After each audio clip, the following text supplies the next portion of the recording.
buenos días, ¿cómo estáis? Bienvenidos al canal de nuevo. Hoy tenemos calmar la mente, aquietar la mente. ¿Qué es calmar la mente? Lo que realmente estoy diciendo es que nosotros no necesitamos hacer nada. Porque si vemos de la manera correcta, todos somos un fenómeno de la naturaleza tan extraordinario como los árboles, las nubes, los patrones del agua que corre, el resplandor del fuego, la disposición de las estrellas y la forma de una galaxia. Todos nosotros somos así. Y no hay absolutamente nada de malo en nosotros. Repito porque a mí esta frase, que es de Alan Watts,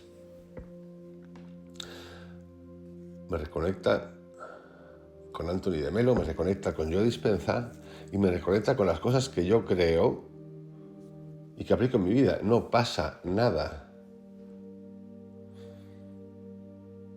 No necesitamos hacer nada.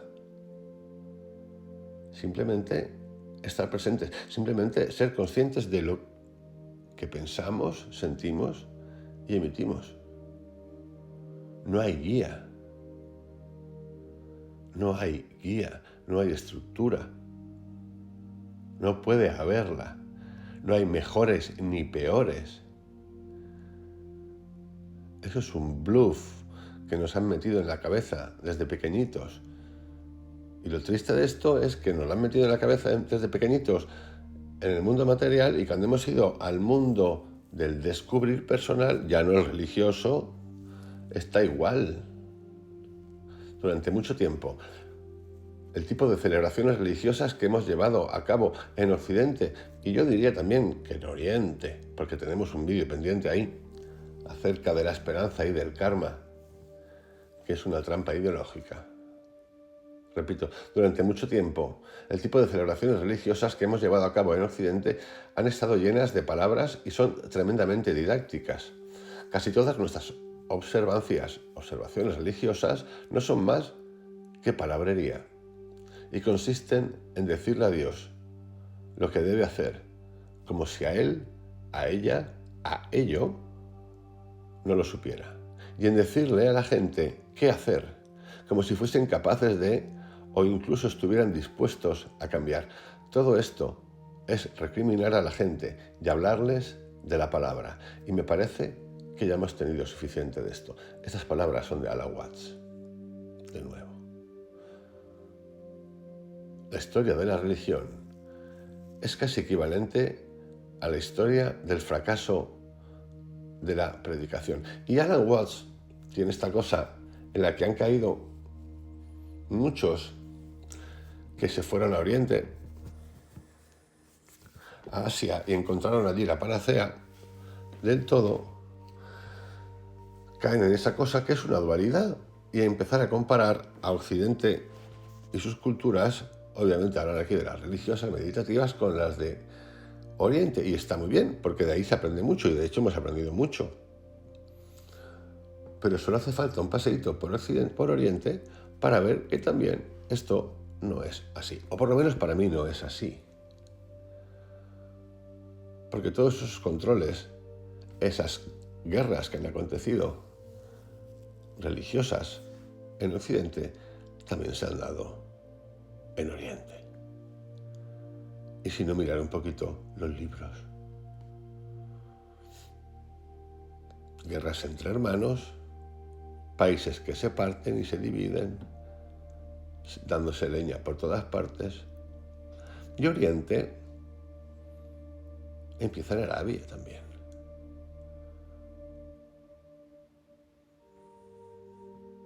Por lo tanto, a mí esta idea de Oriente es la panacea, pues no me acaba de entrar. La historia de la religión en Occidente es casi equivalente a la historia del fracaso de la predicación. En general, la predicación es un tipo de violencia moral que excita el sentimiento de culpa de las personas, y no hay un sentimiento menos creativo que esto. Nosotros no podemos amar y sentirnos culpables al mismo tiempo. Al igual que no pueden tener miedo y enojarse al mismo tiempo. Y esto yo creo que es verdad. El sentido de culpa. Por eso repetía meses atrás el concepto de pecado y tropiezo, porque venía de aquí. El origen es este. La culpa, y siéntete culpable, y purga la culpa, y arrodíllate, y túmbate, y sufre de ver lo poco simpático que has sido, lo poco simpática que has sido. No funciona así, yo no lo creo así, pero nos lo han metido. Pero igual que nos han metido, o les han metido, y de rebote nos lo hemos metido nosotros, porque por lo visto a Occidente le encanta. A Occidente le encanta todo el rollo que tenga que ver con darle caña, le encanta. Nos han metido el rollo del karma, como nos lo han explicado. Esas personas, por ejemplo, que viven en la India, quinta generación, trabajando en un tenderete de la risa, y que hablas con ellos y les preguntas y compartes con ellos horas, que ya contaré esta historia, y le preguntas y dice, no, yo estoy convencido de que yo en otra vida fui rico y que me porté mal y entonces me toca toda esta vida ser esto. Digo, ¿te toca toda esta vida ser eso? O sea, tú ya te has entregado, no tienes libertad para decir, no, me pasé de mambo si quieres pensar en el karma, pero yo lo voy a cambiar ahora. No, es que no puede cambiarlo. Está sometido y está autosugestionado. Ahí tenéis un ejemplo de la risa del karma mal utilizado, que es lo que hacen casi siempre. Lo que me parece que hace falta en nuestras prácticas religiosas, llamarlas de búsqueda personal, es algún tipo de ritual que nos brinde la oportunidad de tener una experiencia espiritual. Por experiencia espiritual me refiero a una transformación de la conciencia individual para que de una forma u otra el individuo sea capaz de realizar su unidad con la energía eterna detrás de este universo, que algunas personas llaman Dios y otros prefieren no nombrarla o concebirla. Y yo creo que esto es posible. Es posible cuando lo explico a través de la psiconáutica, que es los procesos respiratorios, terapias de luz, llamarlo terapias, encuentros sensoriales de luz, a través de la música, a través de los diferentes tipos de meditación y a través de los psicodélicos. Es que, como todo el tiempo estamos en los procesos de aceptar, rechazar, entonces siempre vamos como despacito. Y yo no estoy haciendo proselitismo aquí de ninguna técnica, ni de ninguna técnica de meditación, ni de la psilocibina, ni de los psicodélicos, ni de la luz, ni de técnicas respiratorias de congelación, ni parar tu respiración para que se te corte el oxígeno. Yo no estoy haciendo proselitismo de eso, me da lo mismo, hacer lo que queráis. Yo lo que estoy es preguntándome. ¿Qué es lo que sería interesante que hiciéramos todos? Preguntarnos. Porque si no, todo es, ay no, ay qué miedo, pero qué miedo. Pero si el miedo más gordo y lo que nos ha traído es aceptar todas estas cosas porque sí.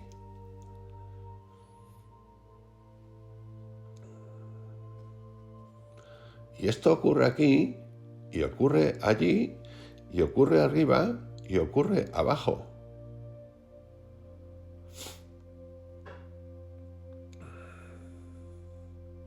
Esa búsqueda es personal y no tiene pecado, no tiene mácula, no tiene fallo, no tiene nada. Y cuando digo nada, es nada. Y uno va preguntando, leyendo, haciéndose hipnosis, terapia, inducción, regresiones, como dice y cuenta André Malvi, lo que os dé la gana, porque no hay una conciencia única que digamos, esta es la perfecta, ni ninguna técnica de meditación que te diga, esta es la perfecta. Lo que sí que hay son normas todo el tiempo que te llevan a no cuestionar, a no preguntar, a no ser tú. Y hay mucho orden. Hay mucho ordenado que es un desordenado, que le gusta mucho el poder y que nos tiene en la varita de la sumisión, porque les gusta disfrazada de cosas. No hace falta ninguna institución, ninguna, ni ningún mediador para hablar con Dios, llámese él, ella, ello, o lo que queráis, o energía, o lo que queráis.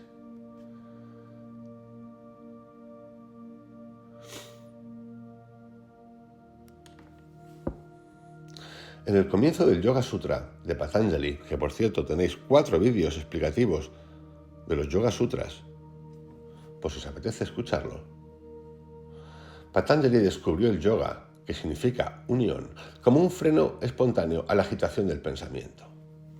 Pensar es hablar consigo mismo o dilucidar para uno mismo, y es habitual para la mayoría de nosotros. Es decir, lo tenemos dentro. Si hablo todo el tiempo, sin embargo, no escucho lo que los demás tienen que decir. Del mismo modo, si hablo conmigo mismo todo el tiempo, no tendré nada en qué pensar salvo en los pensamientos. No hay ningún intervalo entre los pensamientos durante los cuales pueda entrar en contacto con la realidad. Es decir, el mundo que mis pensamientos representan, de la misma manera que las palabras representan eventos o el dinero representa riqueza. Si nunca guardo silencio en mi cabeza, me encontraré viviendo en un mundo de abstracción total, divorciado por completo de la realidad. Puedes preguntarte, ¿qué es la realidad? La gente tiene varias teorías sobre lo que es, pero es importante recordar que todos son teorías. Aquellos que creen que la realidad es material están proyectando sobre el mundo una cierta teoría filosófica al respecto, y aquellos que dicen que es mental o espiritual están haciendo lo mismo. Totalmente de acuerdo con esto. Es como irse de una cosa a otra, es lo de los cambios de hábitos, me voy de la realidad material a la espiritual, pero con el mismo concepto, sin criterio,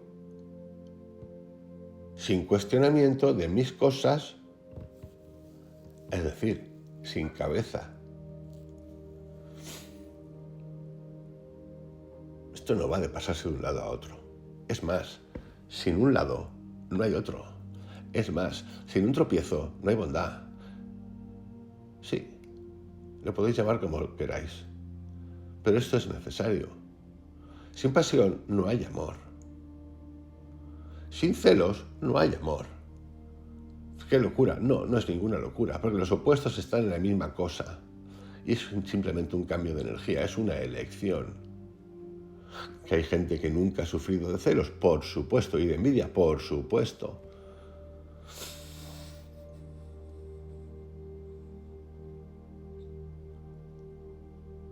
La realidad en sí no es ni mental ni espiritual, ni ningún otro concepto que podamos tener de ellas. La realidad es simplemente el momento presente. Yo esta experiencia del momento presente, y ya lo he dicho en algún vídeo anterior, la he vivido muy fuertemente con el viaje psicodélico, muy fuertemente, impresionantemente potente.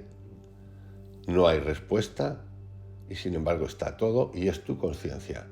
El reino de Dios habita en ti, que es libre albedrío para pensar, elegir, sabiendo que perteneces al todo y que eres todo. Y también la he vivido un poco menos potente con la meditación. Y es cierto que a través de esa experiencia psicodélica, de nuevo, no estoy haciendo proselitismo de nada, estoy contando mi experiencia. Ahora, en las meditaciones, las cosas son distintas. Y ahora, en mi día a día, las cosas también son distintas. En realidad las cosas son distintas siempre. Lo que pasa es que no queremos verlas. Las palabras son realidad en la medida en que son ruidos. Pero incluso eso es decir demasiado. Para meditar podrías pensar que debes intentar suprimir el pensamiento, pero no lo haces porque no puedes meditar. Permíteme repetirlo enfáticamente. No puedes meditar. Tú, tu imagen del ego, mi imagen del ego, solo puede parlotear, porque cuando se detiene, no está allí. Esto es muy Krishnamurti también. Por eso Krishnamurti es de los pocos que dice, es que no hace falta sentarte a meditar.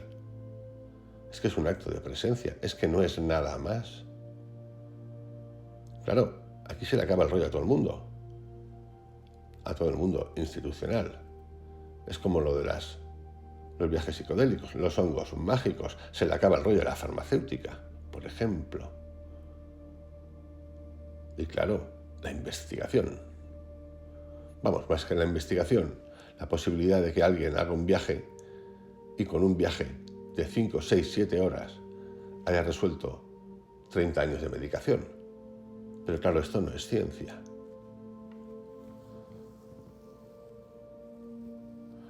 Y claro que yo he hecho, y vosotros habéis hecho cursos de meditación, tipos de meditación, buscando. Y vamos podando, porque para llegar a la meditación hay que saber no meditar. Y cuando lo descubres, ya no meditas y estás meditando. Atentos, ya no meditas y estás meditando. ¿Por qué? Porque estás, ¿dónde? Aquí, ahora. Cuando no estás pensando, no tienes ego, porque tu ego no es más que un concepto habitual. El pensador detrás de los pensamientos y el sentidor detrás de los sentimientos son solo pensamientos. Cada uno de estos es una idea de algún punto de referencia al que le suceden todas nuestras experiencias. Ese pensamiento, sin embargo, nos separa de lo que experimentamos y crea la ilusión de una brecha entre el conocedor y lo conocido. De nuevo, Krishnamurti 100%. Y aquí ocurre, porque lo hemos hecho aquí y yo lo creo, que sí, yo puedo pensar, yo puedo observar y puedo hacer el ejercicio, como hemos hecho aquí, de meditación, para superar miedos o otras cosas, hábitos, de un desdoblamiento, llamarlo cuántico o llamarlo como ejercicio mental, donde yo me veo como un observador mirándome, antes me he protegido, una reacción que quiero observar, ¿para qué? Para trascender. Y sí, hay que mirar, hay que explorar. Por eso el otro día contaba que cuando uno revisa algo de su pasado, el pasado puede ser hace un rato, que es un todo, y le quitas la variable tiempo, que parece complejo, pero no es nada complejo, resulta que se disuelve. La emoción se disuelve, porque no sabes dónde poner eso, no sabes ni siquiera por qué ponerlo, no sabes ni por qué ha ocurrido. Porque estamos todo el rato pensando en el pasado, utilizando el pasado para llevar al presente y de ahí fomentar o establecer el futuro. Si tú le quitas la variable tiempo a esa tristeza que tenías, a ese ataque de cuernos, a esa cosa que te ha entrado, esa furia, esa ira, lo que te dé la gana, es que todo se va. ¿Dónde? Al garete. Y es fantástico hacer el ejercicio poquito a poco, porque de verdad vale la pena. Yo he descubierto que es algo sumamente beneficioso y que me da una paz absoluta a revisar un montón de cosas mías. Esto a su vez es responsable de la sensación de alienación que tenemos del mundo y como resultado sufrimos del conflicto y del odio. El espíritu de dominación surge de esa división básica que se ha construido en el pensamiento y las sociedades modernas están típicamente obsesionadas con esta ilusión altamente destructiva. Cuando llegas al final del pensamiento, no sabes cómo meditar y no sabes qué hacer con tu mente y nadie puede decírtelo, pero aún así el pensamiento llega a su fin de forma natural y tú simplemente observas. No tienes que preguntar quién observa, porque esa pregunta simplemente surge del hecho de que en la gramática cada verbo tiene que tener un sujeto por regla. Pero esa no es una regla de la naturaleza, es una regla de la gramática. En la naturaleza puede haber observación sin un observador separado. ¿Pero esto quiere decir que de repente nos hagamos todos muditos o muditas? Pues no. Porque al ser humano le han dado el don de la palabra para comunicarnos. ¡Y qué maravilla! Y cuando entendemos también que esto no es ahora nos toca ser muditos, sino aplacar la mente, soltarla, nos damos cuenta que en la palabra hay vibración y en la vibración hay energía y la vibración es onda y eso entra y sale de nuestro cuerpo como es arriba y es abajo. Así que no tomarlo esto por el ladito pseudocómico de ahora todos muditos, no. Cuando te das cuenta de que no puedes hacer nada, de que en realidad no pasa nada, puedes comenzar la meditación. O la meditación sucede y sucede simplemente al observar lo que es. Toda la información que te transmiten tus sentidos externos e internos e incluso los pensamientos que continúan parloteando al respecto. Y yo os digo que eso lo puedes ver, sentir, lo ves por ahí como si fuese una banda de esas de la bolsa. y te sientes completo, completa, lleno. Y es cierto que no hay voz. Yo eso lo he descubierto en los viajes psicodélicos. No hay voz, no hay palabra. Miento, sí que hay voz, no hay palabra.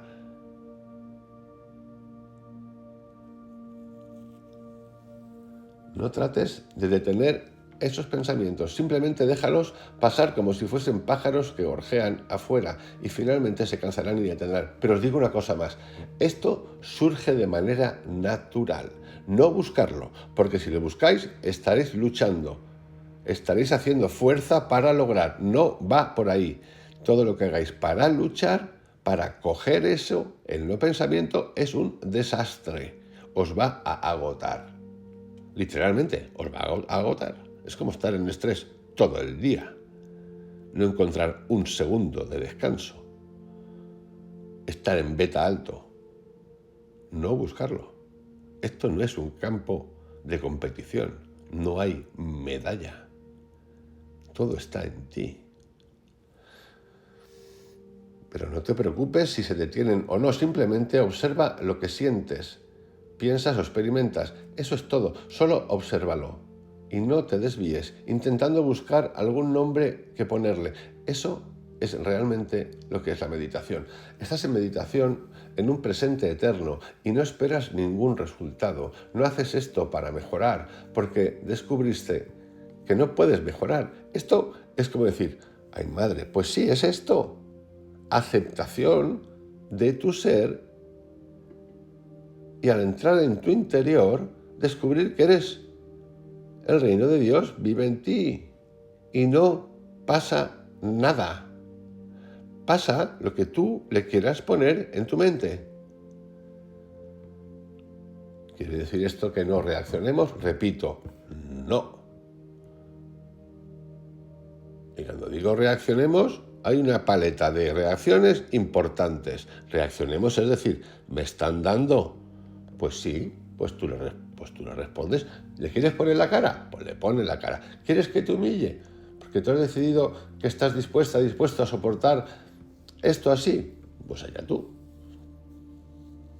Esto no quiere decir que no respondamos, que no tomemos acción. No. Lo que dice es que esa acción debe nacer de un estado no de violencia, en el sentido de te voy a joder, sino de parada. Es decir, hasta con amor. Qué complicado, ¿no? Pues no, es bastante sencillo, la verdad. Pero para eso tenemos que pegar una rascada del pasado, como esos papelitos que había antes que rascabas y se borraba. O aparecía el premio, como quisieras. No haces esto para mejorar, porque descubriste que no puedes mejorar, porque eres totalidad. Tu ego no puede posiblemente mejorarte, porque es lo que necesita mejorar. Y si tu ego no puede soltarte, porque es un conjunto de pensamiento llamado aferrarse al yo, entonces no sales. Cuando finalmente se entiende que eso es incapaz de lograrse y de llevarte a una transformación de la conciencia, y que suele llegar siempre de la mano de sucesos